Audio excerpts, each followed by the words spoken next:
এই মুহূর্তে সবথেকে বড় খবর, কোচবিহার দক্ষিণে কংগ্রেস প্রার্থী ভোট প্রচারে গেলে প্রাণনাশের হুমকি। আমাকে প্রাণনাশের হুমকি দিয়েছে, আমাকে মারারও হুমকি দিয়েছে। কোচবিহার দক্ষিণে ভোট প্রচারে কংগ্রেস প্রার্থীর অভিযোগ, প্রাণনাশের হুমকি, অশালীন গালিগালাজ।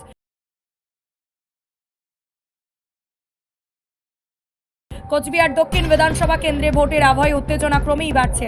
একদিকে নির্বাচন ঘোষণা হতেই সমস্ত রাজনৈতিক দল মাঠে নেমে জোট প্রচারে ব্যস্ত, অন্যদিকে উঠছে একের পর এক অভিযোগ। এবার ভোট প্রচারে গিয়ে বাধার মুখে পড়লেন কংগ্রেস প্রার্থী খোকন মিয়া।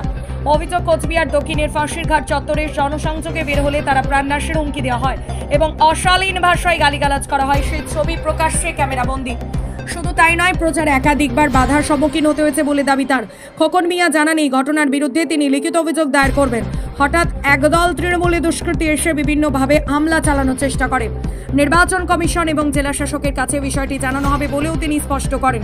তিনি আরও অভিযোগ করেন, শুধুমাত্র তার ক্ষেত্রে নয়, বর্তমানে যে কোনো রাজনৈতিক দলের প্রার্থী প্রচারে গেলে দুষ্কৃতীদের বাধার মুখে পড়ছেন। ফলে নির্বাচনকে ঘিরে সাধারণ মানুষের মধ্যে উদ্বেগ বাড়ছে। এই ঘটনাকে কেন্দ্র করে কোচবিহার দক্ষিণের রাজনৈতিক উত্তেজনা তুঙ্গে উঠেছে। এখন দেখার প্রশাসন এই অভিযোগের প্রেক্ষিতে কি পদক্ষেপ গ্রহণ করে। আজকে ফাঁসিরঘাট চত্বরে প্রচারে গিয়ে বাধার সম্মুখীন হন এবং গালিগালাজ অনেক দেখা যায় এবং শোনা যায়, কি বলবেন এই বিষয়ে?